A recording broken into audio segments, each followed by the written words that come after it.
Hey, oh, dirty glasses. Good day, everybody. Good day. Good day. I hope you're doing well.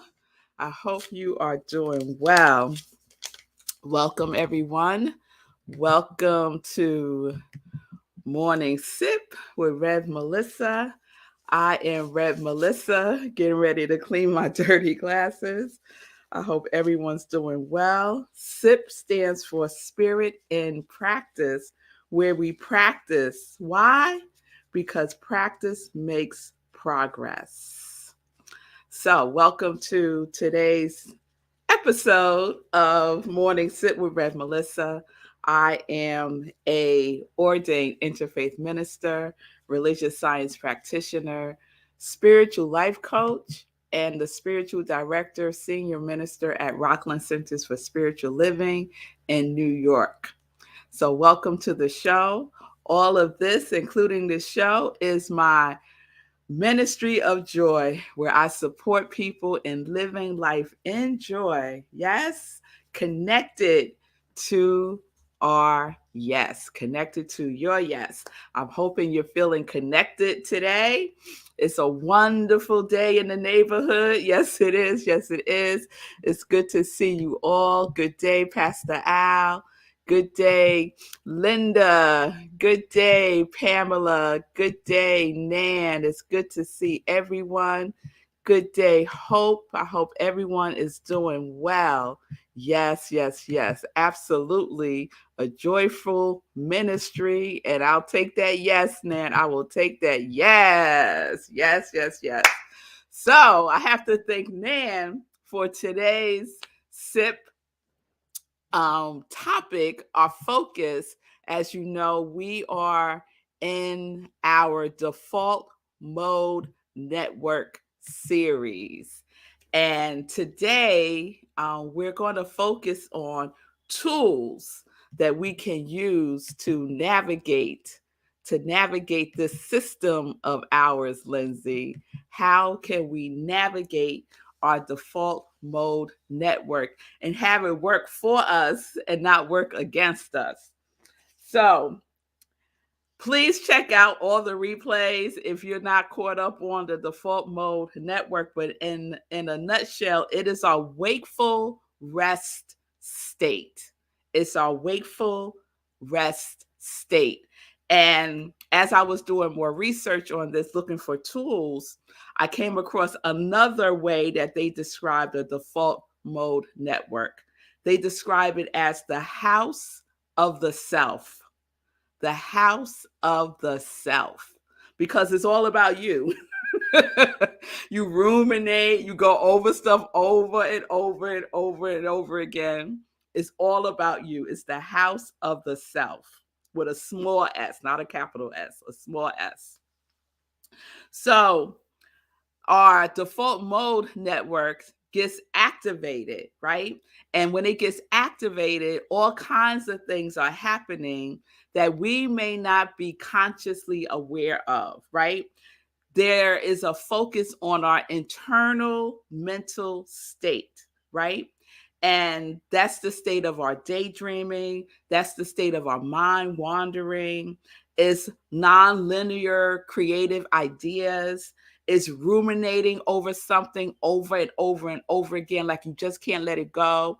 I know for me, I catch myself replaying something that happened in the past and saying what I should have said or what I could have done. You know, that is your default mode network activated. That's what that is, right? And we all have it, right? Get into this loop of just rehashing it over and over and over again in our minds, hoping, wishing that it could have been different, right? Instead of just accepting that it is what it is and let's keep it moving. All right, let's keep it moving. So before I get into some tools, let me see if there's anything I want to say. Oh, the house of the self. I found this interesting. The house of the self. You think about the house of the self thinks about itself. It thinks about others. It relives the past and it worries about the future. So if you find yourself in that neighborhood, you know that your default mode network is activated, right? And for many, it is untamed. It's just running amok. It is just running amok. But I came across this article by a doctor by the name of Dr. Adam Bell. And I will post the link to the article if you want to read it. It's called How to Tame the Default Mode of Your Wild Mind. How to Tame the Default Mode of Your Wild Mind. And just as a sidebar to this, there's a lot of research being done on this aspect of the brain, the connectivity of the default mode network in the realm of depression, Alzheimer's, dementia, schizophrenia, and other mental health um, other mental health disorders. So a lot of attention right now is being placed on this area, these areas of the brain, because it's different areas of the brain that connect and become active, that create this default mode network. It is a network in our brain coming together, causing all of this stuff to occur in our mind, in our thinking, right? So I think that's exciting that that more and more research is being done to support and provide answers and hopefully um, tr- more positive treatment, less so much on medication, but more so on other ways our bodies can heal themselves, and how our brain, how we can redirect our brain, retame our brain, regenerate different areas in our brains to function differently to support us in well-beingness. So I'm really excited about that for, people who suffer from depression, people who know people who might be suffering from depression, Alzheimer's, all of those types of disorders. So exciting news about that. So when we have an untamed default mode network, we find ourselves having these thought loops. And I know I do, having these thought loops over and over and over again. They're usually habitual, unhelpful patterns of thinking. So Nan asked yesterday, are there other ways that we can support ourselves with our default mode network beyond meditation? Because every single thing that I read so far about the default mode network, the number one thing that we can do is meditate. Is meditate. And specifically, they talk about two types of meditation, one being mindfulness meditation, and the second being transcendental meditation. Those two forms of meditation have a great impact on the default mode network. And I could speak to um, transcendental meditation, because in transcendental meditation, the thoughts are just the thoughts, right? We don't get caught up in them, right? It's just the mind. There's an acceptance that the mind thinks, and there's no need to try to have it not think. So everything is a thought in the mind, and you just let it be that, right? And I'm sure Lindsay could talk about the benefits of mindfulness meditation, right? So I'm going to share some other things, to Nan's point, tools to tame the default mode network by Dr. Adam Bell. And it should not be a surprise, right, Lindsay? Lindsay's giving me an amen. It should not be a surprise to anyone that to tame to tame the mind, if you will, requires that we do exercises that are mindful. that focus on the mind. That's just how it works. That's just how it works. So I'm going to go through these. Let me see. Okay. If I don't get through all of them, because there's 5 of them that I want to go through. If I don't get through all of them because of time, we'll wrap it up tomorrow. So the first one, and we've done this. I was so excited. I said, oh, we do this. The joy, the congregation of joy, we already doing this. Number 1, observe the mind. Just observe. Now, that sounds easier than it is, but what does it take? It takes practice. It takes practice. So what Dr. Bell says is this: make a conscious effort to observe what your mind is doing, awareness of thoughts without interacting with them. And then he said what's helpful is just to label the thoughts, right? You won't get caught up if you could just label them. So you're having these thoughts, right? Name it. Oh, those are my analyzing thoughts. Oh, those are my planning thoughts. Oh, those are my worrying thoughts. Oh, those are my positive thoughts. Just name them, right? And something happens in our brain. We activate another region in our brain when we start to label things that's outside of the default mode network. Yes? Yes. So that's one. And within that, they talk about mindfulness meditation, to detach, be non-judgmental about your observation. And I love that he calls meditation, he says meditation is the gym for the mind. Meditation is the gym for the mind, right? So we have to work it, right? I love that, Lindsay. It works for all ages. Naming it is taming it. Yes, that's right. That's right. Naming it is taming it. So that's number 1. Observe. Observe the mind. 2, diffuse thought from the self. Your thoughts are not who you are. Every single thought is not who you are. Detach, diffuse yourself, those thoughts from self. And this is what he says: thoughts are temporary events in the mind.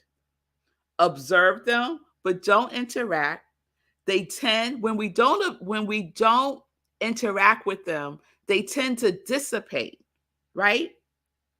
And when we engage them, they get all happy and then go run amok, right? So engaging them, they become fused. But when we disengage, they become diffused. So we want to diffuse thoughts from the self. So you're having these thoughts. Think, oh, this is temporary. This is temporary.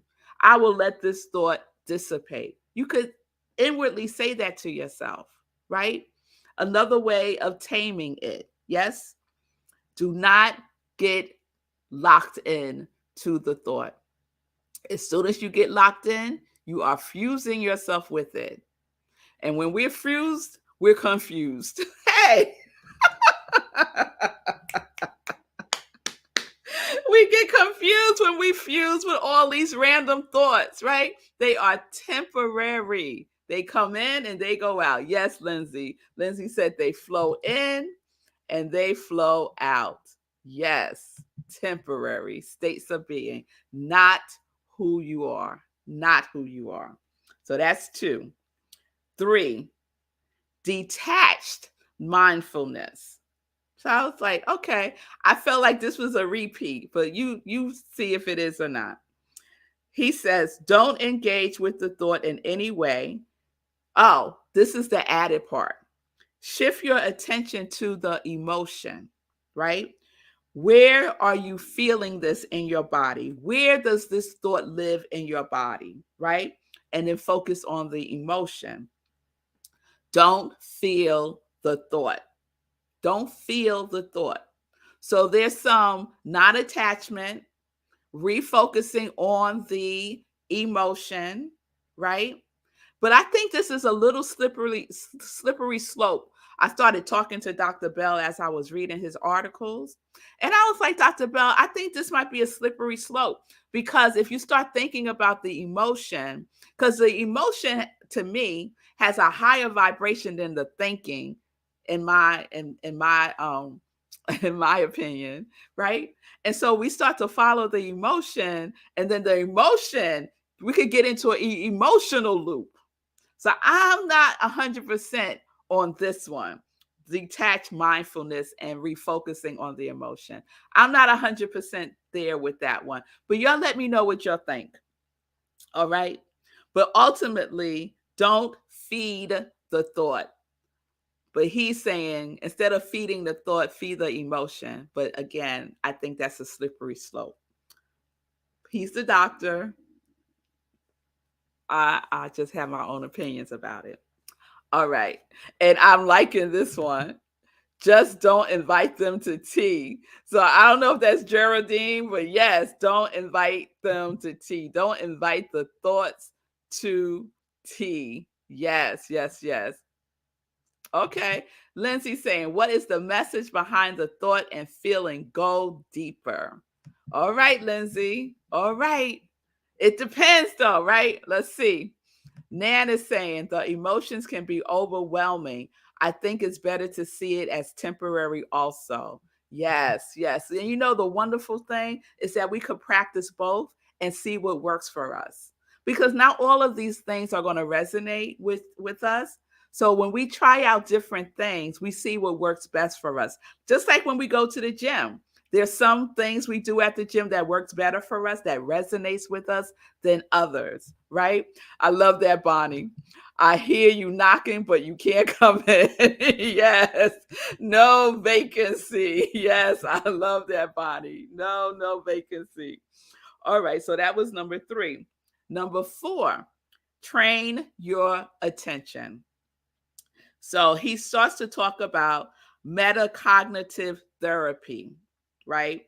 And one of the aspects of metacognitive therapy is attention training technique. So I know this is getting a little technical, but I'm just sharing some resources, okay?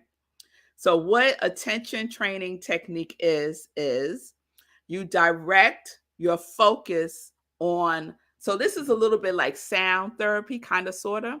So they have an exercise in the article that I'll link in the description of today's sip. It's a 12-minute exercise. And so there's different sounds. It's like birds chirping, water flowing, different sounds. And you're training to pay attention to one sound, right? And then as you do the exercise, you get prompted to tune into a different sound. So you shift from that sound to another sound, and you keep shifting to different sounds, right? You're listening just for that one though, and you keep shifting. And so the practice is to shift between the different sounds at increasing speeds. So this is one of the ways that we can train our attention. We could train our thoughts. So if we have, many of us have reoccurring thoughts that are the same thoughts. Remember, right?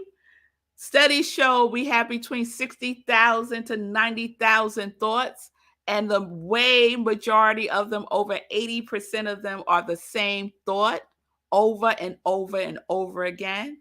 And the majority of those thoughts are negative stuff that stuff we make up, actually, right? So this exercise, the intention training technique, if we have these thoughts over and over and over again, like let's say we got these 5 major thoughts that we just replay over and over and over again, drop in a positive thought in there, right? Drop in a positive thought. I like that, Lindsay. Drop in an affirmative thought, right? Lindsay said, get out of the loop. Is it rising from feelings like I am not enough? Work with the deeper thinking in the subconscious mind, back to affirmative prayer and affirmations. Yes. Drop an affirmation in there, right? Your quality. I am bliss, right? Drop in, I am bliss. Drop in, I am abundant. Drop in, I am courageous. Drop in, I am confidence. Drop in, I am kind. Drop in, I am joy. Drop in, I am resilient, right? And you train your thinking on that affirmation. How quickly can you shift from I am not worthy to I am worthy, right? And again, it is practice. It is practice. Yes, Linda.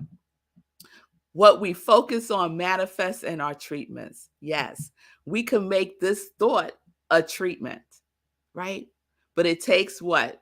Our awareness, our attention to make that shift and not to get caught up in the loop. The loop is so enticing. You know why? Because it's just a habit that we're used to. It's just a habit that we're used to. Oh, I wish I could think of this quote from Abraham Hicks. It'll come to me. It's about thoughts, beliefs, and habits, but I can't get it together to remember exactly what it is. If anyone knows that quote by Abraham Hicks, drop it in. Okay, so that was number 4. Training your attention. All right, this is the last one. Working. Oh, Dr. Bell's last way to tame the default mode network is to work with it. I said, what you talking about, Dr. Bell? We trying to tame the thing, and now you telling us to work with it? But this is what he says.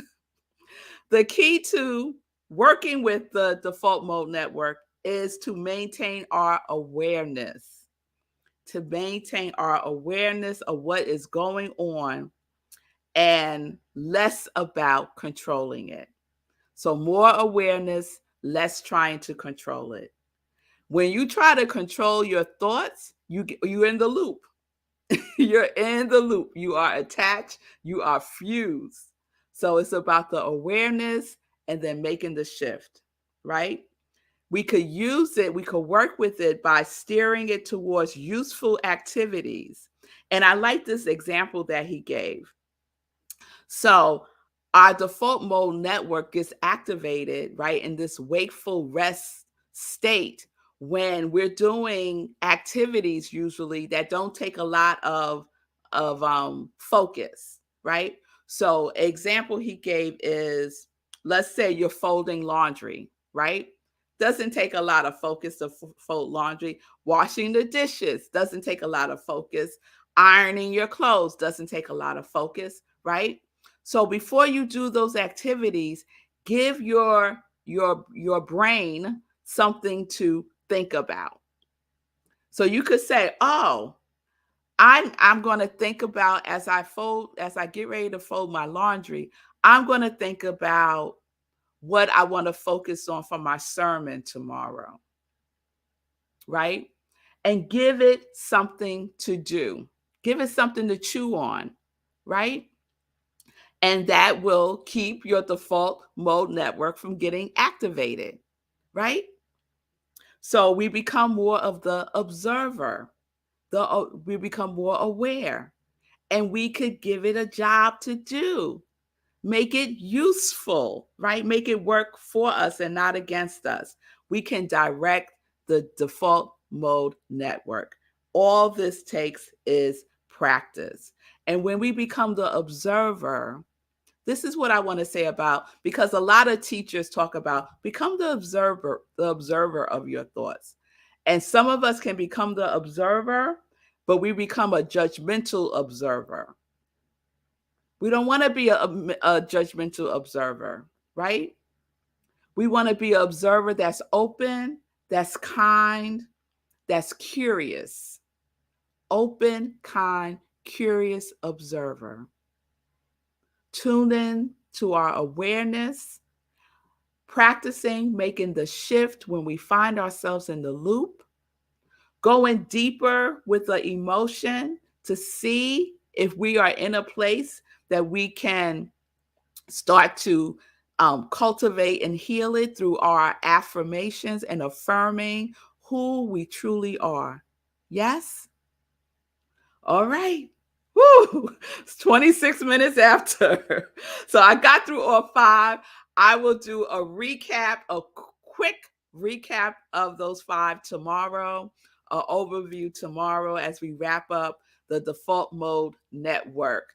Thank you all for your comments. I really appreciate it. Bonnie, that's a great idea. Listening to music while doing these mundane activities. Great idea, Bonnie. Let's add that as a number 6. And Lindsay says, don't be surprised. It is the brain. Don't judge it. Work with it. Okay, today I get to practice. That is it. It's all about practice, right? It's just what the brain does. It's doing its job. Let's say, hey, good job, brain. All right, y'all. Let's get into some quick joy news so I don't go over time. All right, y'all. So, some joy news. Tomorrow, I am having in-person service at Rockland Centers for Spiritual Living, where I am the spiritual director. If you are in the neighborhood, please come join us 6:30 p.m. Eastern Time at 32 Old Tappan Road in Tappan, New York. That's in Rockland County, right over the Tappan Zee Bridge. Not far, depending on, where you are. It's far from Colorado, though, Linda. Yeah, that would be far. Okay. I'm feeling a little giddy today, y'all. So tomorrow, 6:30 p.m. Eastern Time, my theme is We Give Well at Rockland CSL. So our theme for October is Ready Money. And so we've been talking about money all month long. And one of the things that we say at Rockland is that we give well. So that is our focus tomorrow. We will live stream on Facebook. We will also be on Zoom. But if you could get there in person, y'all, please come in person. Go to rocklandcsl.org for more information. All right. Sunday, Living Life in Joy. Please tune in 10:30 a.m. Eastern Time for Living Life in Joy. I will be sharing a previous sermon for this Sunday. And let's see, what else? All right. Let me give a quick Sekou update, y'all. So we are going full steam ahead with the marathon. Yes, we are. Sekou will be walking in the New York City Marathon on November 6, 2022. We are planning how we can support Sekou. Some of you have reached out to me about cheering him on by actually being at the marathon. So we're going to see how we can figure that out. So any ideas anyone has, please DM me. I would really appreciate ideas about how we can further support Sekou. Also, we are planning a second healing circle before the marathon. So I'll let you know what that date is. It's probably going to be on a Saturday. I'm thinking the 29th.